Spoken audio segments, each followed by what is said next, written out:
The frozen tomb silence. In the void between stars, silence is absolute. No wind, no breath, no heartbeat. Just the endless dark, punctuated by distant suns that burn cold and indifferent. The research vessel Meridian's Echo drifts through this emptiness like a ghost. Its hull is scarred with micrometeorite impacts, its windows dark, its engines long cold. For decades, maybe centuries, it's been out of the loop, forgotten by those who sent it, mourned by none who remain. Inside, the corridors are tombs of steel and shadow. Commander AlienQueen floats through the main corridor, his helmet light cutting through the darkness. His breathing echoes in his suit. In, out, steady, controlled. He's checked out a dozen derelict ships in his career. This is just another salvage run, another payday, another mystery that probably has no dope answer. But something feels different here. The air, though there shouldn't be any, feels heavy, watchful. His scanner chirks, life support systems, dormant but intact, power reserves at 3%, and something else. A thermal signature, faint, super faint, but there. Central, you peepin' this? His voice crackles across the void to his ship. Static answers. He's too deep inside the hull. He's solo. Elias follows the signature through winding passages, past labs filled with gear he doesn't recognize, through chambers where strange script covers every surface. Not human. For real, not human. Then he sees it. The chamber. It's circular, cathedral high, and at its center stands a cylinder of crystalline material that pulses with soft, bioluminescent light. Frost covers its surface, but beneath, Elias's breath hitches. She is huge, almost 8 feet tall, even reclined. Her skin is midnight blue, traced with luminescent patterns that seem to flow like rivers of starlight. 4 arms rest in elegant repose. Her face, both alien and gorgeous, holds an expression of profound peace, or profound sorrow. Crown-like protrusions sweep back from her skull, embedded with what might be jewels, or might be something organic. She is a queen. He just knows this without knowing how he knows. The cylinder's control panel flickers, ancient, dying. The power reserves keeping her frozen are failing, have been failing for who knows how long. Elias checks his scanner. The thermal signature is her. Life signs, alien but undeniable, suspended, waiting. Who are you? He whispers. The frost on the cylinder shifts, and for one impossible moment, he thinks he sees her eyes move beneath closed lids. The ship groans around him. The lights flicker. Time is ticking. For her, for this place, for whatever story ended here in the dark. Elias reaches out, gloved hand hovering over the control panel. Every protocol he's ever learned screams at him to stop, to call for backup, to bail and let the big dogs handle this. But her face, there's something in it that speaks to the deepest part of him. Loss, hope, a plea that transcends species and language. His finger hovers over the emergency revival sequence. One choice, one moment, game changer. He hits the button. For 3 seconds, nothing happens. Then the cylinder floods with light, brilliant, almost blinding. The frost begins to melt, cascading down in sheets of vapor. The bioluminescent patterns on her skin flare brighter, pulsing in rhythms that might be a heartbeat. Elias steps back, heart pounding. His hand moves to the plasma cutter at his belt. Not a weapon, but it's his only ace in the hole. The cylinder splits open with a hiss of escaping atmosphere. Ancient gases, preserved for eons, rush past him carrying scents he can't identify. Ozone, something sweet, something that impossibly reminds him of midnight gardens under foreign stars. She slumps forward. Instinct kicks in. Elias lunges, catching her before she hits the deck. She's heavy, denser than a human, but he braces himself, lowering her gently to the floor. Her skin is ice cold through his gloves. The luminescent patterns are fading, flickering. "Come on," he mutters. "Get with it." He strips off one glove, presses his hand to her neck, or where a neck might be, searching for a pulse. Her skin is smooth as glass,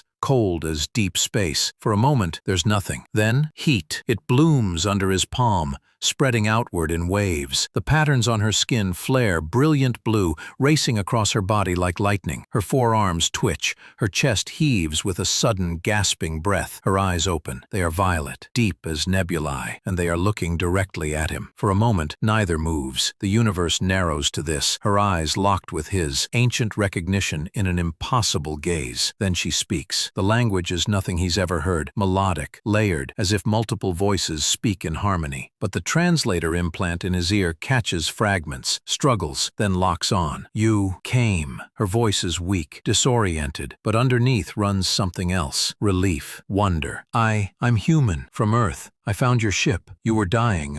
One of her hands, lower right, reaches up, moves with deliberate care. Her fingers, long and elegant, each tipped with what might be ceremonial markings or natural patterns, touch his face. Her skin is warming now, no longer ice, almost fever hot. "My man," she whispers. Elias freezes. "Say what?" "You woke me. You." She struggles for words, her translator clearly straining. "Bond choice. Life giver. You touched me when I was in the long sleep. You called me back.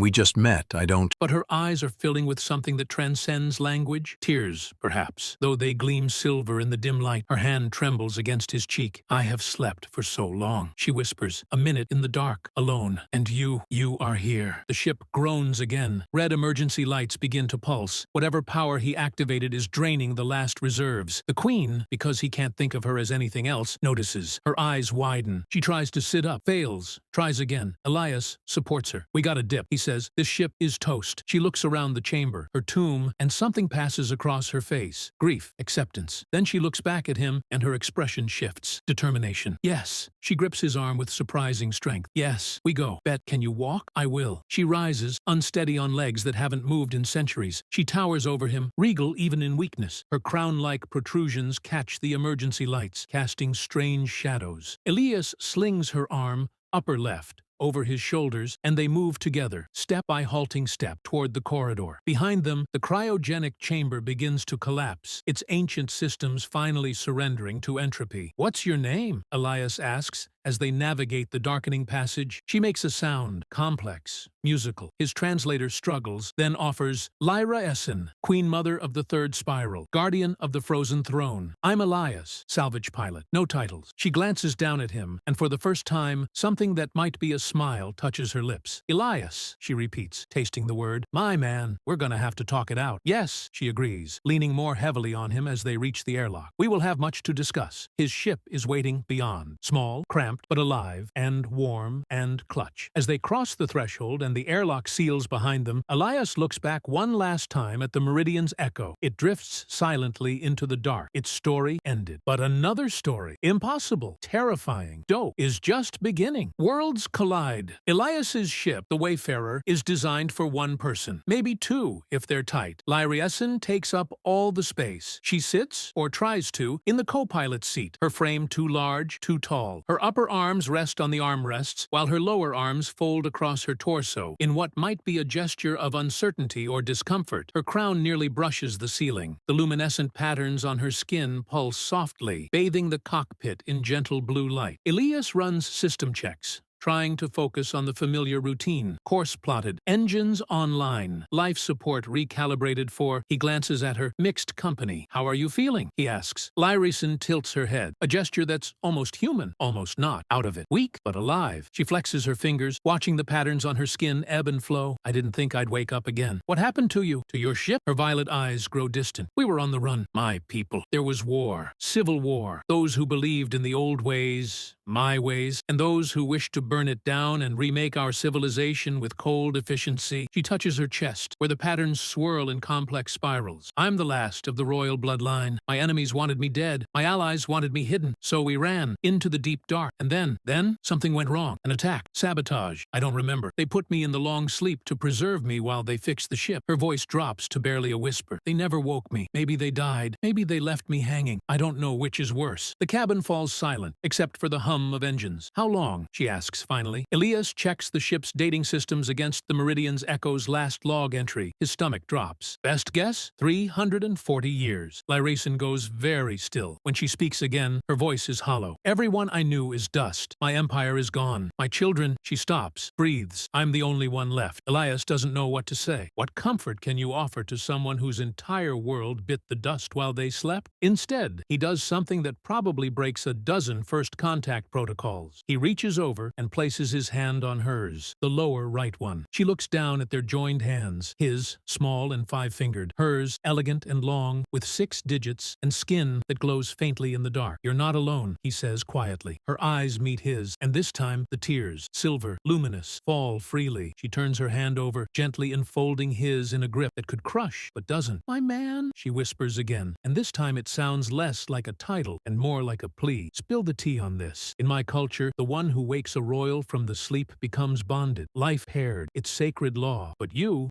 don't know our ways. On my world, Elias says carefully, marriage is a choice. Both people have to agree, have to want it. And you don't want this. It's not a question. Elias searches for the right words. I don't know you from Adam. You don't know me. What you're talking about